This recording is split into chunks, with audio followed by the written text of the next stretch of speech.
Et on va terminer l'émission avec un portrait d'entreprise. Dernièrement, Bernard et Fils Traiteur s'est imposé au Achievement in Catering Excellence, l'ACE de Las Vegas. C'est l'équivalent des Oscars dans l'industrie du service traiteur. Avec nous pour en parler, Bernard Sorette, président de Bernard et Fils Traiteur.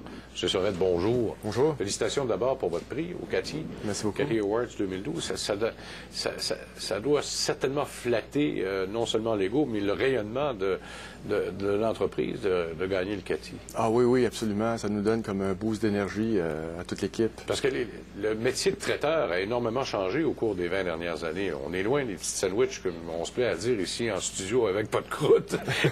Oui, mais c'est encore en demande. Oui. Oh, oui.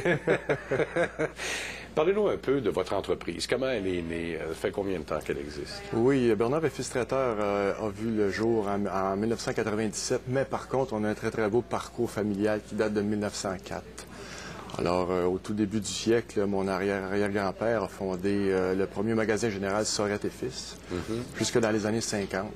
Dans les années 50, ça a été transformé en salaison, avec la mode des salaisons. Oui. Dans les années 80, en boucherie spécialisée, avec toutes les boucheries françaises et puis la nouvelle venue à l'époque des plats cuisinés, qui étaient tout nouveaux, qui étaient tendance avec les poulets, les coupes françaises et tout. Jusqu'à la fin des années 90, là où ma soeur et moi sommes arrivés dans la boucherie de mon père et nous sommes rendus compte que l'avenir de la viande dans notre secteur d'activité ne serait peut-être pas nécessairement un avenir qui serait bon pour nos descendants. Alors on a décidé tout simplement au lieu de faire venir les gens chez nous d'aller aux gens.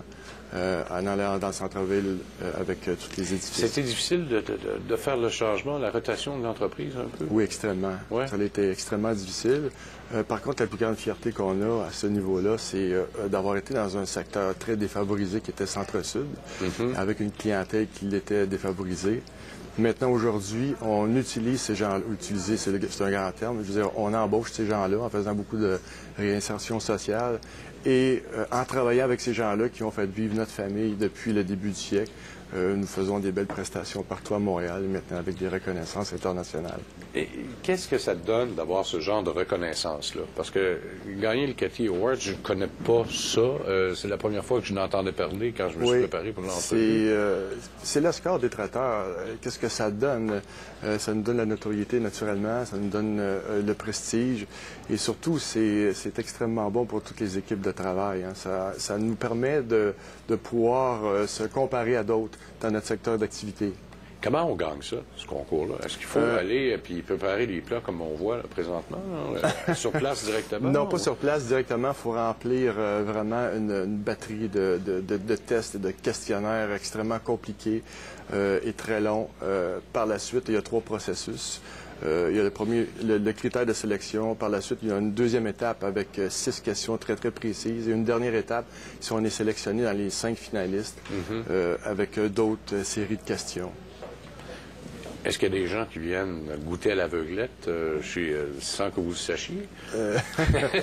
Chez nous? Non, oui, peut-être pas chez vous, plusieurs personnes qui viennent, oui. Oui. Non, il n'y a aucune dégustation qui se passe. Ce prix-là a été remis cette année à Las Vegas. Il n'y a aucune présentation qui se fait.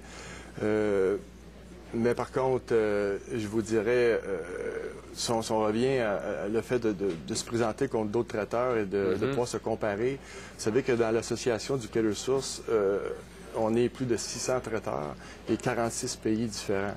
Donc, c'est aussi un échange et c'est les instants des poignées de main. Est-ce que c'est extrêmement différent d'un pays à l'autre?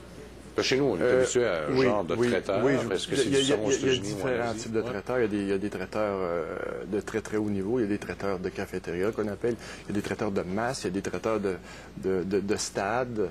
Il y a différents styles de traiteurs, oui. Et indépendamment du pays, naturellement, si on parle avec un traiteur, exemple, de Jakarta en Indonésie, naturellement, ces gens-là, là-bas, sont surpeuplés. Ils vont faire des événements de 7 à 10 000 personnes, alors qu'ici, à Montréal, on a un créneau beaucoup plus restreint. Donc, ça vient changer les coutumes, ça vient changer les techniques de travail.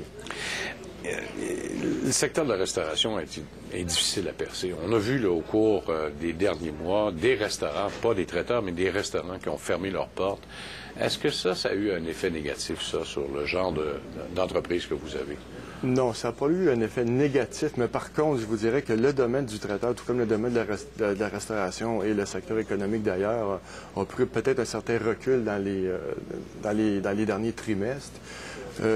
Le service de traiteur, par contre, est vraiment différent du service de restaurant.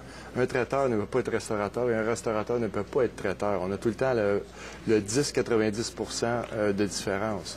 Je m'explique, 10 dans un restaurant de place d'administration et de cuisine, 90 de salle à manger. Par contre, si vous venez dans vraiment un vrai traiteur professionnel, vous avez à peine 10 d'administration, de vente, de planification et 90 d'espace cuisine.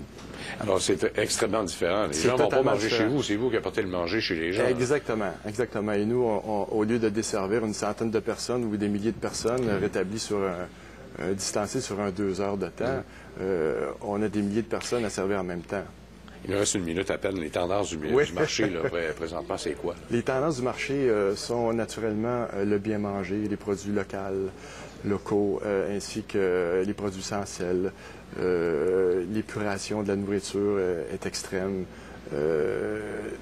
Les tendances sont là actuellement. Ça fait déjà longtemps qu'on en parle, qu'on en pense. On est déjà là, mais on est là maintenant. Qu'est-ce que vous croyez pour le futur? Qu'est-ce qui va arriver là, dans le secteur du traiteur? Dans le secteur du traiteur, c'est une longue évolution? Oui, c'est une longue évolution. Dans notre secteur, c'est très innovant, donc ça va toujours innover, toujours à la recherche de nouveaux produits, de nouvelles techniques, de nouvelles épices. Vous savez qu'à chaque année, on découvre de nouvelles épices, donc les épices remplacent le sel, remplacent certains aliments.